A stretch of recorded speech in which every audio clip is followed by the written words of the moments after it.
Monsieur le Premier adjoint, le magazine des quartiers d'octobre 2021 est consacré à, je cite, « la libération, un cœur qui bat ». Au sein de ce dossier, sur ce que le rédacteur appelle « le quartier du bon vivre », la gare du Sud est présentée comme, je cite à nouveau, « l'une des incarnations les plus marquantes de ce positionnement sur la cartographie des plaisirs niçois ».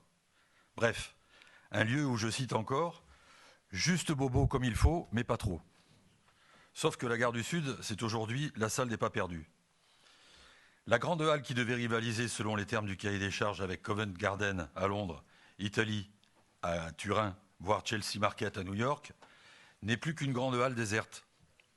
Ce qui devait être le joyau de l'attractivité gastronomique et festive de la ville est en passe de devenir une nouvelle cité marchande à l'abandon, comme notre ville en compte déjà trop.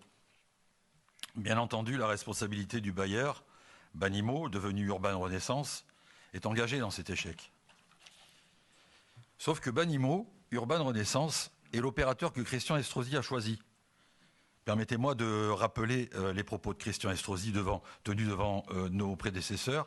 Le 26 octobre 2017, nous ne prenons pas un acquéreur des murs, nous prenons un gestionnaire. En matière de gestionnaire, on a vu mieux. Votre projet ambitieux a été confié à des amateurs.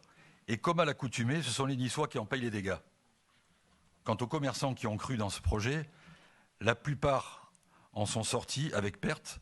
Et la poignée de ceux qui résistent encore se plaignent de n'avoir aucune visibilité sur le devenir de cette structure qui, nonobstant la crise, a démontré cet été qu'elle pouvait tout à fait fonctionner.